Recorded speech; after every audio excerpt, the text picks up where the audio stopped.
Karibuni tena wapenzi watazamaji katika kipindi kingine cha maonyesho ya maadhimisho ya miaka 30 ya Mamlaka ya Mafunzo na Ufundi Stadi VETA yanayoendelea katika ukumbi huu wa Mwalimu Julius Kambarage Nyerere hapa jijini Dar es Salaam. Kipindi cha leo ndio kipindi cha mwisho na maonyesho na maadhimisho leo ndio yanafikia kilele ambao yatafungwa na mgeni rasmi ambaye ni Naibu Waziri Mkuu Mheshimiwa Doto Biteko. Sasa tuwaingize ndani leo. Naibu Waziri Mkuu na Waziri wa Nishati anawasili hivi sasa.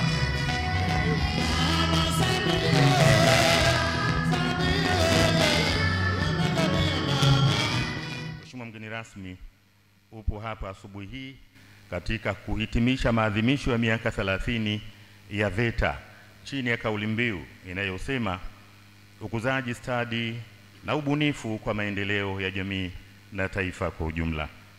Na sasa Mheshimiwa mgeni rasmi, naomba nimkaribishe mkurugenzi mkuu wa VETA CPA Anthony Kasore ili tuweze kupata salamu za VETA. Baada ya hapo tutamkaribisha mbunge wa jimbo la Ilala hapa tulipo, Mheshimiwa Naibu Spika wa Bunge la Jamhuri ya Muungano wa Tanzania. VETA oye! Makofi mengi, tumtie nguvu mkurugenzi mkuu.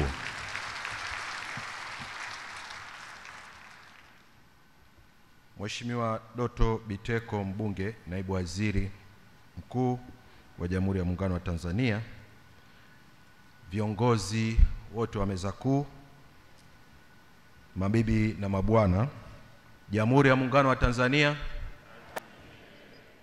Mheshimiwa mgeni rasmi, awali ya yote naomba kwa ridhaa yako bodi ya VETA pamoja na wajumbe wake, na niombe waweze kusimama popote walipo ili kuweza kuwaona, ili mwisho wa siku kesho kutwa utendaji ukidaiwa basi hao ndio wanaotusimamia.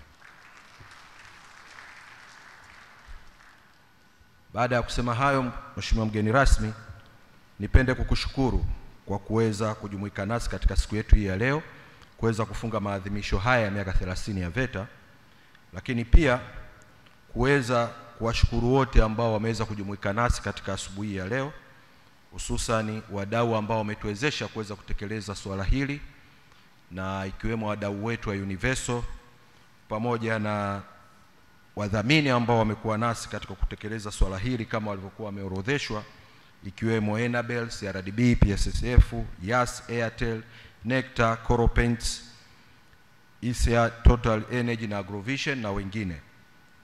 Mheshimiwa mgeni rasmi, shughuli yetu ilianza tokea tarehe 18 mpaka leo tarehe 21 ndio siku ya kufunga, tukiwa tumefanya shughuli mbalimbali, na katika shughuli hizo wakati tukiwa hapa tumeweza kufanya maonesho ya bunifu na teknolojia ambazo nawe pia umeweza kuziona katika maeneo ambayo umeweza kuyapita asubuhi ya leo, lakini pia tumeweza kuwashirikisha wadau wengine wa elimu na taasisi nyingine binafsi katika kufanya maonyesho haya.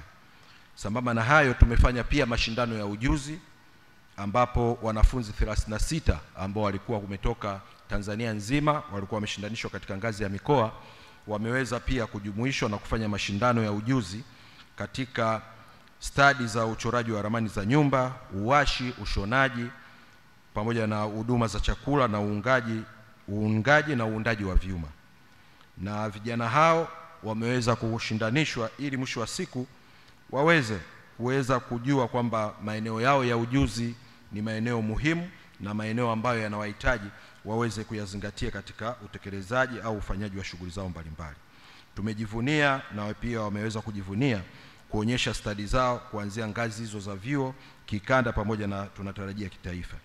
Lakini sambamba na hayo, tulikuwa pia na makongamano tukiwa na mada kuu 2 pamoja na mada ndogo 7 ambazo zilikuwa zimeweza kujadiliwa, na katika majadiliano hayo tumeweza kupata washiriki 2634 katika siku hizi ambazo wameweza kujumuika nasi, na taasisi mbalimbali zimeweza kujumuika pamoja nasi.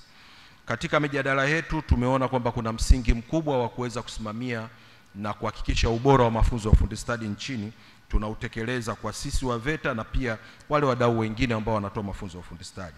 Hivyo imeonekana kwamba ni vema tuweze kwenda kuhakikisha ubora wa mafunzo unazingatiwa ili mwisho wa siku wale vijana wanaenda kwenye soko la ajira waweze kuwa na ubora na uwezo wa kutekeleza shughuli mbalimbali katika soko la ajira. Sambamba na hilo, kulikuwa kuna eneo la ubunifu ambalo lilijadiliwa kuona namna ya uwezeshaji wa wabunifu na namna ambapo wabunifu zile bunifu zao zinaweza kwenda kuchukuliwa na kubiasharishwa, yani kuingizwa sokoni.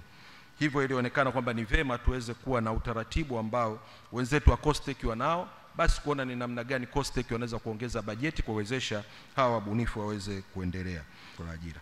Mwisho nipende kusema kwa kuzingatia kwamba matoleo la sera ya elimu ya mwaka 2014, toleo la mwaka 2023, pamoja na mabadiliko ya maboresho ya mitaala, inatuhitaji kwenda kuhakikisha kwamba vijana wa Kitanzania tunawajenga kuwa na maarifa, ujuzi na uwezo wa kwenda kufanya mambo mbalimbali. Na sisi kama VETA na vyuo vya ufundi stadi tunaamini tunaenda kulitekeleza hilo na kuhakikisha kwamba taifa linakuwa na watu wenye ujuzi wa kutosha na wenye uwezo wa kwenda kufanya shughuli mbalimbali katika miradi mbalimbali ya kimkakati na katika viwanda na uwekezaji mbalimbali unaenda kufanyika. Na nipende kusema kwa sasa pia tunaenda kufanya urasimishaji wa ujuzi kwa wananchi wa Kitanzania takriban 80,000, na hii ikiwa ni kutekelezaji wa lengo la serikali la kuhakikisha kwamba hadi ifikapo mwaka 2026 Juni kuwe vijana na wananchi 100,000 wameweza kupatiwa ujuzi. Hivyo tunaenda kufanya urasimishaji wa ujuzi kwa watu 80,000 ambao wataweza kurasimisha ujuzi wao na kuweza sasa kutambulika vizuri kwenye soko la ajira. Nipende kuchukua fursa hii kwa niaba ya VETA, kwa niaba ya management na watumishi wote wa VETA kukushukuru wewe kwa kuweza kuja, lakini pia na uongozi na viongozi wote ambao mnasimamia utekelezaji wa shughuli zetu za kila siku. Jamhuri ya Muungano wa Tanzania, asante. Makofi tena, tuongeze wana VETA, tuongeze makofi mengi sana. Na sasa kwa heshima na taadhima nimkaribishe Mheshimiwa Zungu, naibu spika wa bunge letu la Jamhuri ya Muungano wa Tanzania na mbunge wa Ilala. Makofi mengi sana kwa Mheshimiwa naibu spika. Kazi na utu. Kazi na utu, tunasonga mbele. Kazi na utu. Mheshimiwa mgeni rasmi, naibu waziri mkuu na waziri wa nishati, Mheshimiwa waziri, itifaki ikizingatiwa. Awali yote tumshukuru Mwenyezi Mungu kuja hapa kwenye shughuli hii muhimu sana.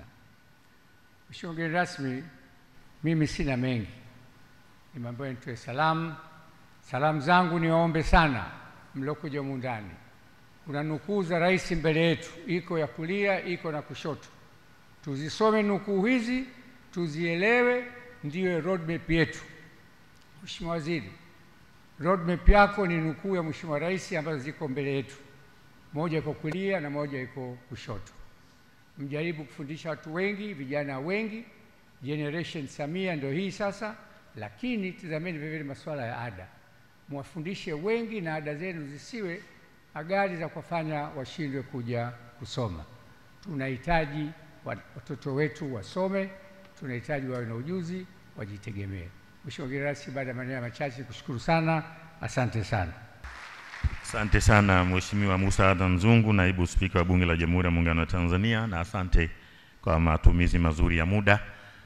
Na sasa nikukaribishe waziri wetu wa elimu, sayansi na teknolojia, Profesa Adolf Mkenda, uweze kutoa salamu na baadaye kwa nafasi yako uweze kumkaribisha mgeni rasmi. Makofi kwa waziri wetu wa elimu. Elimu oye! Elimu ya ufundi oye! Mheshimiwa Dr. Doto Mashaka Biteko, naibu waziri mkuu na waziri wa nishati, Mheshimiwa Musa Zungu, naibu spika wa bunge la Jamhuri ya Muungano wa Tanzania. Nitaje tu Mheshimiwa Gaddafi, comrade, na timu yote ya chama mlioko hapa na viongozi wote mlioko hapa.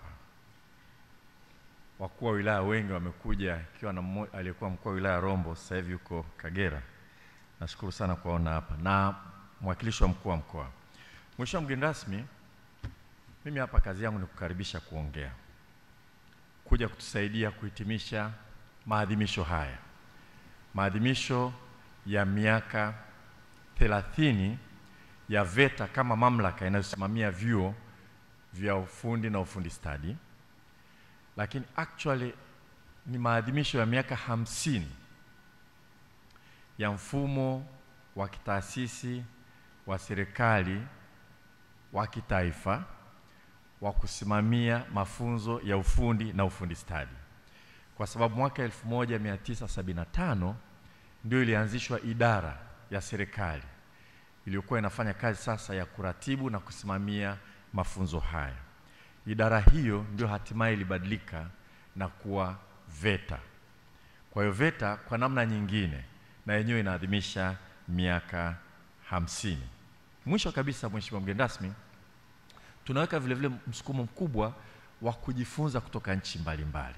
Na tumezungumza na nchi mbalimbali: Japani, China, Korea, India, Uswisi, Ujerumani, na tumepeleka timu India na tutapeleka sehemu mbalimbali kwa ajili ya kuhakikisha kwamba tunajenga mahusiano makubwa zaidi kati ya nchi zetu, vyuo vyetu hivi vya VETA na vyuo vya wenzetu, ili kuhakikisha kwamba mafunzo tunayotoa kwa kweli yanakidhi mahitaji ya kimataifa.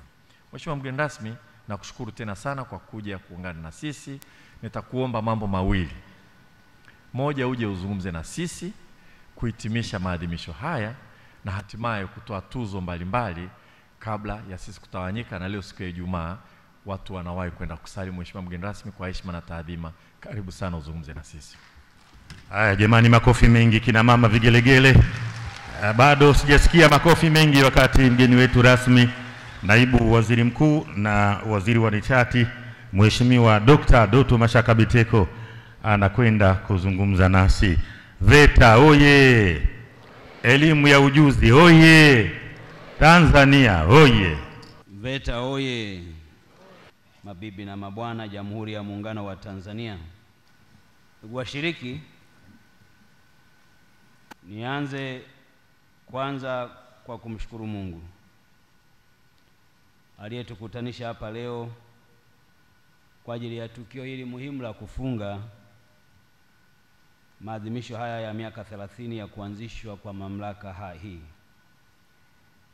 Kama mnavyofahamu, nilimwalika Dr. Samia Suluhu Hassan, Rais wa Jamhuri ya Muungano wa Tanzania, ili aje kuwa mgeni rasmi wa kufunga tukio hili muhimu. Jana kwa naye Tunguu Zanzibar, na yeye amekwenda kwenye shughuli nyingine. Kama mlivyopata taarifa, amepata heshima ya kuwa mgeni rasmi kwenye uapisho wa rais mwingine mwanamke Afrika aliyechaguliwa huko Namibia, na kwa hiyo amekwenda kule akanituma nije hapa kufanya hii shughuli kwa niaba yake. Sasa ukipewa kazi ya mkubwa kuifanya, huitii maneno mengi, ili na kesho upate nafasi ya kutumwa tena.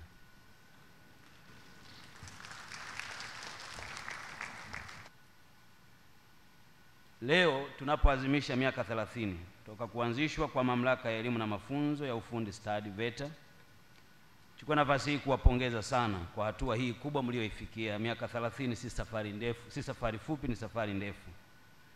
Najua mmepita milima na mabonde mengi kufikia miaka 30 leo, na kwa sababu hiyo mnikubalie tena niwaletee pongezi hizo hizo kutoka kwa viongozi wenzetu wengine. Dr. Hussein Ali Mwinyi, Rais wa Zanzibar, Mheshimiwa Dr. Philip Isdor Mpango, pamoja na Waziri Mkuu Mheshimiwa Kassim Majaliwa ambaye alipata bahati ya kufungua mkutano huu. Wote wanawatakieni kila laheri kwenye mkutano huu na wanawaombea mema, na yale mliojifunza basi tukayafanyie kazi. Leo nimepata faraja kubwa sana kushiriki nanyi hapa leo katika kilele cha maadhimisho yenye kauli mbiu ukuzaji stadi na ubunifu kwa maendeleo ya jamii na taifa letu kwa ujumla. Mmekuwa na wasaa mzuri wa kutafakari juu ya mafanikio mlioyapata katika miongo mitano sawa na umri wa mtu mzima wa utoaji wa elimu na mafunzo ya ufundi stadi katika mfumo wa kitaasisi wa kiserikali. Natambua mmejadiliana kuhusu changamoto mlizonazo na kuzitafutia utatuzi wake kwa namna ambayo mmeona inafaa, na mapendekezo yote mlioyatoa, na nimeambiwa mmekuwa na maazimio. Nataka niwahakikishie kuwa maazimio yote ambayo mmeazimia, serikali tunayachukua kwa uzito wake. World Forum walifanya utafiti wakasema hivi: jamii yoyote ambayo inapofanya kazi ya kufundisha isihusianishe stadi katika mafunzo yake, jamii hiyo au taifa hilo litakuwa linapoteza kati ya 1% mpaka 6% kwa mwaka ya GDP kama hasara. Kwa nini? Kwa sababu kutakuwa na unemployment kubwa na hakutakuwa na skill za kutatua matatizo ya watu wake. Ndio maana wakati mnajadiliana hapa, kwa nafuatilia kwenye mitandao, kwa naona watu wengine wanasema kwenda VETA ama kutokwenda VETA. Nataka niwaambieni, tunahitaji study kwa ajili ya kutatua changamoto zetu. Hamna taifa lolote duniani unalolifahamu ambalo limeendelea bila kuwa na watu wenye study fulani za kuweza kutatua matatizo yake. Na ikiwa tutaacha kuwekeza kwenye kufundisha watoto wetu kwenye study, maana yake ni kwamba tutatafuta study hizo nje ya nchi kwa gharama kubwa, na matokeo yake kazi zozote tunazojenga, iwe kujenga barabara, kujenga nyumba, itakuwa na gharama kubwa. Kwa sababu gani? Kwa sababu ujuzi ama ufundi huo huupati ndani ya nchi, na matokeo yake itakuletea hasara kubwa. Nataka niwatie moyo VETA, mko kwenye njia sahihi, na serikali yetu chini ya Dr. Samia Suluhu Hassan, kama ambavyo amesema Naibu Spika, serikali imeamua kuweka mkazo mkubwa kuwapa stadi watoto wetu ili waweze kujitegemea na waweze kuendelea. Lakini pamoja na mafanikio hayo mlionayo, VETA wakati mnaendelea, mjue kuwa yako matishio yanayotishia stadi mbalimbali ambazo tunafundisha watoto wetu. Mabadiliko ya tabia ya teknolojia hapa duniani yamekuwa tishio kubwa sana. OECD mwaka 2019 walitoa taarifa yao, wakasema kuwa kwa miongo miwili sasa, sekta ya uzalishaji, yani production sector au manufacturing sector, ilishuka kwa 20%, na sekta ya huduma ikapanda kwa 27%. Kwa nini? Kwa sababu ya uwepo wa mitambo au automation technology ambazo zimefanya watu wengi zaidi watoke kwenye uzalishaji mali. Kwa hiyo wakati tunafundisha vijana wetu, tuwafundishe vile vile kujua kuwa wana wajibu wa kukabiliana na changamoto zinazokuja. Nilikuwa naangalia banda moja pale ambalo taa ile haihitaji interaction ya mwanadamu, yani kwenda kuzima na kuwasha. Asiye na mkono anaweza kuiwasha, unaipuliza tu inawaka. Ni teknolojia. Tumeona mtambo mwingine unawashwa kwa AI, unatumia siri, unaimwambia siri niwashie feni, wala hauko pale, inafungua. Maana yake ni nini? Maana yake ni kwamba teknolojia inavyokuwa itaendelea kuwafanya watu wengi zaidi kazi ambazo wangeweza kuzifanya, teknolojia itawareplace. Na utafiti huo unaonyesha 32% ya kazi nazo, 14% ya kazi ambazo zinafanyika leo ziko hatarini kutoweka kutokana na uwepo wa teknolojia mpya. Na kwa kufanya hivyo ni muhimu sana VETA tunapotoka hapa leo, twende tukaangalie mabadiliko haya, tuweze kuyaweka kwenye mifumo yetu ya ufundishaji, ili watoto wetu ama wale wanaojifunza wajifunze wakijua kuwa kuna changamoto wanazotakiwa kukabiliana nazo kadri wanavyokwenda. Kwa hiyo ndugu zanguni, mimi kwa kweli ngeniuliza leo kwamba mkutano huu tumetoka na kitu gani, mimi ningesema tumetoka na fikira mpya, tumetoka na mtazamo mpya, tumetoka na mawazo mapya, tumetoka na mwelekeo mpya wa kuangalia nyanja ya ustadi kwenye maisha ya mtu kama injini ya kubadilisha hali za watu na kuwaondolea umaskini. Na mtu pekee wa kutufanyia hilo ni wizara yako Mheshimiwa Waziri, Wizara ya Elimu, pamoja na wewe VETA ambaye ndiyo mwenye wajibu wa kutoa stadi hizi kwa watoto wetu. Jana kwa naongea na Mheshimiwa Waziri wa Ujenzi, baada ya kuona video moja ya dereva mmoja amenyanyaswa kwenye mzani, ikawa namwambia kule tuendako, nadhani tuna sababu ya kuangalia mifumo yetu kwamba hivi kuna ulazima wa mzani tu kuangalia uzito kuwe na watu 9. Kamwambia hiyo itapunguza ajira, lakini itapunguza human intervention, na kwa hiyo itaondoa mianya ya rushwa kwenye mazingira mengine. Hivi vitu ni ubunifu ambao watu wanavyo. Nimeenda kuangalia pale, nimekuta vijana wametengeneza jiko kwa ajili ya kupikia gesi, limeundwa moshi pale. Nimemwambia waziri watu wangu wale wakutane nao, tuwaingize kwenye mpango wa clean cooking, hawa watu waende kwa speed wazalishe majiko mengi zaidi ili tuwapelekee watu. Nimeangalia mabinti wako pale wanatengeneza ngozi, mabegi mazuri. Ni kwamba tu kwa sababu watu wanapenda kununua brandi badala ya ubora. ingekuwa hiyo brand imekuwa kubwa, ingekuwa inakimbiliwa duniani kote. Wametengeneza product nzuri, na mimi nawaomba nendeni mkawatembelee mkaone. Wametoa wapi ufundi? Wametoa kwenye vyuo vyetu vya VETA. Tuna uwezo mkubwa wa kubadilisha nchi yetu kama wote tutakubaliana kwamba watoto wetu wapate study fulani kwa ajili ya kubadilisha maisha. Na mtoto aangaliwe kitu gani anakipenda wakati wa kujifunza kwake. Katika elimu unapokuwa unafanya career development na monitoring ya mtoto, unamwangalia maisha yake shuleni, anapenda nini? Huyo mwelekeze kwenye hicho anachokipenda kwa kuperfect, kumpitisha kwenye mafunzo haya ya study ili kesho aweze kuwa na maana zaidi kwenye maisha yako. Sasa nilisema nisiseme mengi nikaharibu shughuli. Na dalili hiyo ya kuiharibu. Niwashukuru sana kwa kunialika. Niwapongeze sana wote mlioshiriki. Na kwa kweli jamani, tuseme ukweli, tusingekuwa hapa kama kusingekuwa na kamati ya maandalizi. Kamati ya maandalizi wako wapi? Naomba tuwapigie makofi mengi sana. You have made it. We are proud of you. Tunamshukuru Mungu kwa ajili yenu. Mmetutoa kimasomaso. Mmeandaa mkutano mzuri sana. Najua hamkulala kwa siku kadhaa. Mlikuwa mmepanga, hata mimi nitasimama hapa, waliopanga ni hawa kamati ya maandalizi. Nitakaa pale, walipanga hawa kamati ya maandalizi, na ninyi mtaingilia wapi, mtatokea wapi, walipanga hawa. Kwa hiyo tumsione vyaelea vimeundwa, waliounda ni hawa. Inawezekana wasisemwe mahali popote.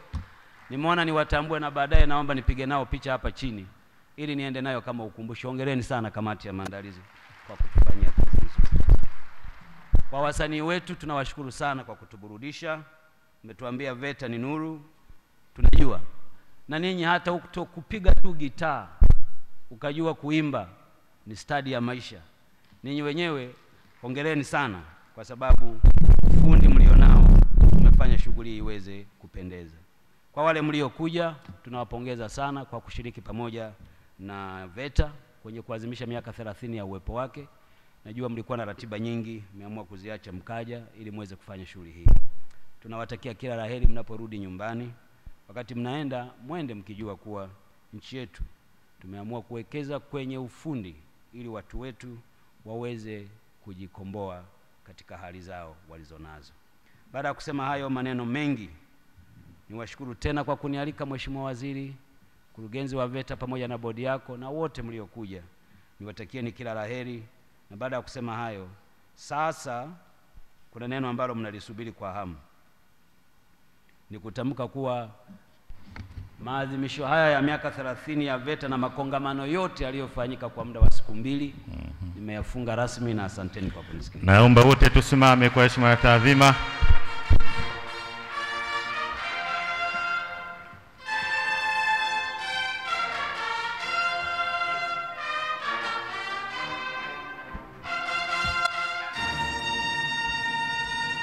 Sasa kama ulivyosema mwenyewe Mheshimiwa mgeni rasmi, kulikuwa na mashindano na tunao washindi.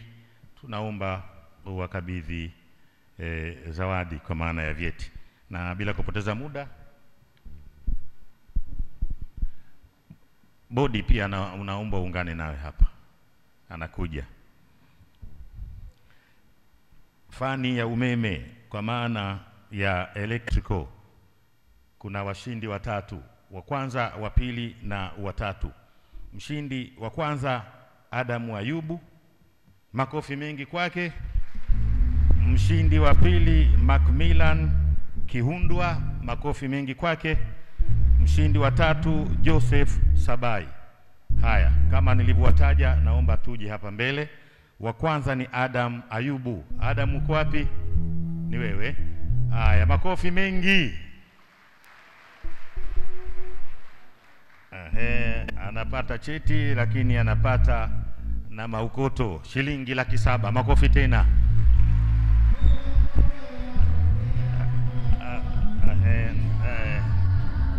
Macmillan, mshindi wa pili. Nani, usiondoke, tunataka tupige picha wote kwa pamoja, kundi la kwanza. Wewe bana hapo utakaa hapo. Macmillan, mshindi wa pili, anapata 500,000 pamoja na cheti. Makofi mengi.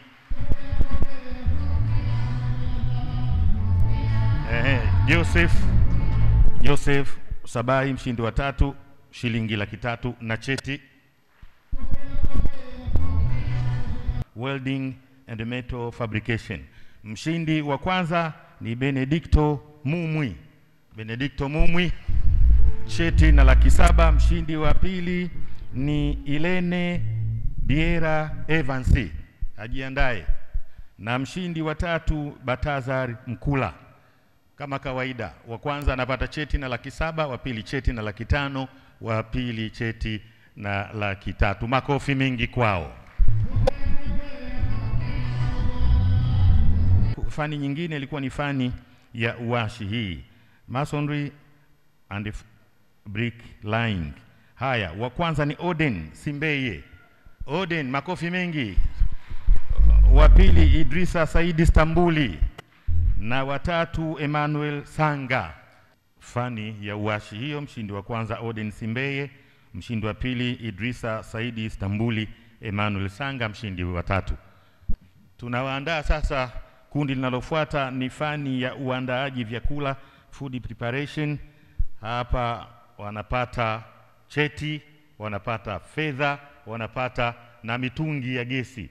Mheshimiwa Naibu Waziri Mkuu, total wanatoa.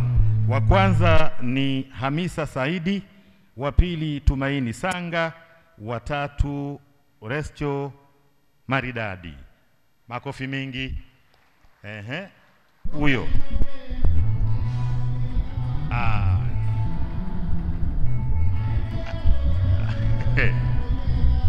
Hamisa huyo, meona mambo yake makubwa, mwili mdogo dogo lakini mambo mazito. Hamisa huye hatari kweli katika mambo ya mapishi. Haya, $700,000 mshindi wa kwanza, $500,000 mshindi wa pili, $300,000 mshindi wa tatu, lakini wote wanapata na mitungi ya gesi kutoka Total Nishati Safi na Salama.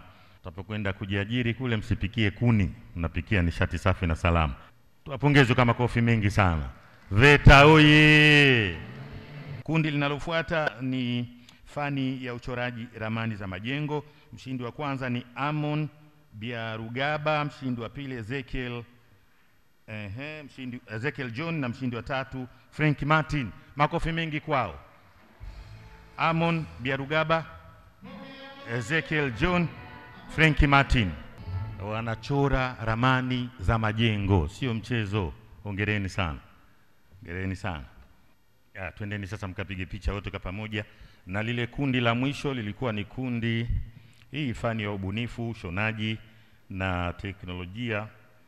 Wa kwanza Shabani Nyakashako, wa pili Aquilina Swai, wa tatu Lailat Makongola. Haya, makofi mengi kwao. Wataalamu wa kushona hao, mambo ya kubuni.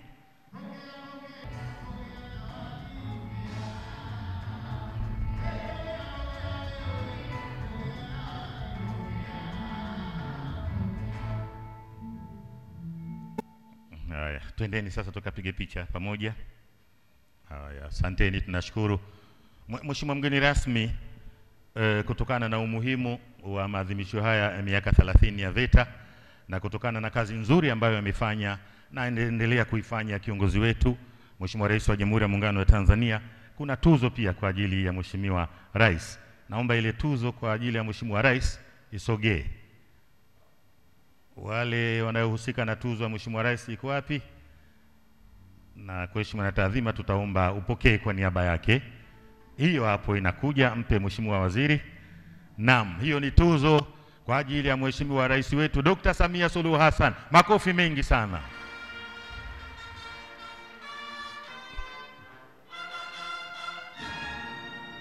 Lakini pia Mheshimiwa mgeni wetu rasmi, kuna tuzo maalum kwa ajili yako wewe, Naibu Waziri Mkuu na Waziri wa Nishati. Tunaomba upokee. Makofi tena mengi na vigelegele.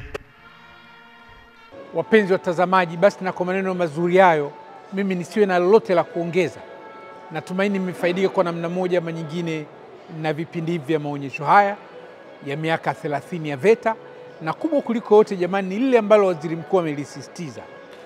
Wale wasome fani nyingine zote, kama umehitimu degree ya chuo chochote, ukijikuta huna kazi kabisa, badala ya kukaa bure, nenda VETA. Ukienda VETA huhitaji tena kuajiriwa, ama unajiajiri mwenyewe ama unaajiri na kuajiri, na pia unaweza pia kuajiriwa. Kwa niaba ya Mamlaka ya Mafunzo ya Ufundi Stadi VETA kuiaminia PPR kukuletea vipindi hivi, Chief Cameraman Producer na Editor Emmanuel Mungira, msaidizi wangu maalum Neli Matei, naitwa Pascal Mayala. Asanteni na kwaheri.